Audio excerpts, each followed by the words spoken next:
Աղնիա Բաղյան, LBC Media, պարոն Խսակյան, նշեցիք, որ միջհամայնքային ճանապարհների վրա մեծ բյուջեներ հատկացրել։ Մենք քաղաքացիներից ստանում ենք ահազանգ բողոքներ, որ միջհամայնքային ճանապարհները հատկապես այս սեզոնին անցրելից հետո բավական վատ վիճակում են, իրենց մեքենաներն են ջախվում, սա է որակը, եւ թրիփի իրագործման դեպքում արդյոք ճանապարհաշինական ամբողջ բլոկը կգե նախարարության պատասխանատվության ներքո է լինելու եւ ինչպիսի ռիսկեր է առանձնացրել այս առումով։ Նաեւ Հայաստանը խոշոր ենթակառուցվածքային նախագծերում հաճախ ներգրավում է տասնամյակներով, օրինակ Հյուսիս հարավը նկատի ունեմ, այս փորձը հաշվի առնելով ինչպես եք պատկերացնում Հայաստանի ներգրավվածության արդյունավետությունը թրիփի մասով։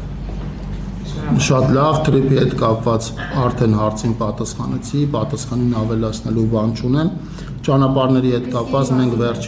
մենք ռիսկեր չենք տեսնում այդ նախագծի իրականացման համար եւ եթե նույնիսկ որոշակի ռիսկեր լինեն, դրանք կառավարելի ռիսկեր կլինեն, այս բանի ռիսկեր չկան։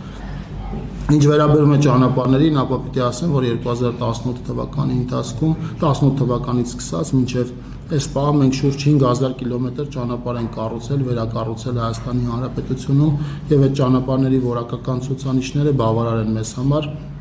Մասնավորապես արդեն նաեւ պետական լաբորատորիայի ուրեմն գործուն մասնակցությամբ այդ որակական ցուցանիշները բարելավել են եւ դեռ կշարունակեն բարելավել։ Քաղաքացիների դժգոհությունը կարծում եմ կապված է չկառուցված ճանապարհների մասով, որտեղ Հայաստանի Հանրապետության ճանապարհային ցանցը շատ ավելի երկար է, քան իմ նշած 5000 կիլոմետրը։ Բայց